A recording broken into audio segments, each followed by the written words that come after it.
ഏറ്റവും നല്ല നാട് മക്കയാ. എന്തുകൊണ്ട്? അവിടെയാണ് ആദരവായ പ്രവാചകൻ നബി മുഹമ്മദ് മുസ്തഫ സല്ലല്ലാഹു അലൈഹി വസല്ലമ തങ്ങൾ ജനിച്ചത് മക്കയിലാ. പെങ്ങള് നബിതങ്ങൾ ജനിച്ചത് മക്കയിലാണ്. ആ മക്കയിലാണ് അല്ലാഹു കഅബാലയം പോലും അവിടെ നിന്ന് പണിതത്. അതുകൊണ്ട് ഖൈറുൽ ബിലാദ്, ഏറ്റവും നല്ല നാട് മക്കയാ. ഇനി രണ്ടാമത്തെ നാടേതാ? അത് മദീനയാ. ചെറുപ്പക്കാരാ, എന്തുകൊണ്ടെന്നറിയോ?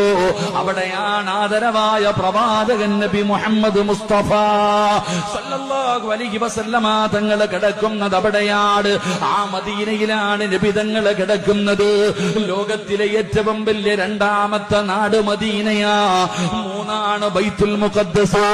എന്റെ പ്രിയപ്പെട്ടവരെ, അപ്പ നബി തങ്ങൾ മക്കയിൽ ജനിച്ചപ്പോ മക്ക നല്ല നാടായി. നബി തങ്ങളുടെ റൗള മദീനയിലാണ്. അതുകൊണ്ട് ലോകത്തെ ഏറ്റവും നല്ല രണ്ടാമത്തെ നാട് മദീനയായി.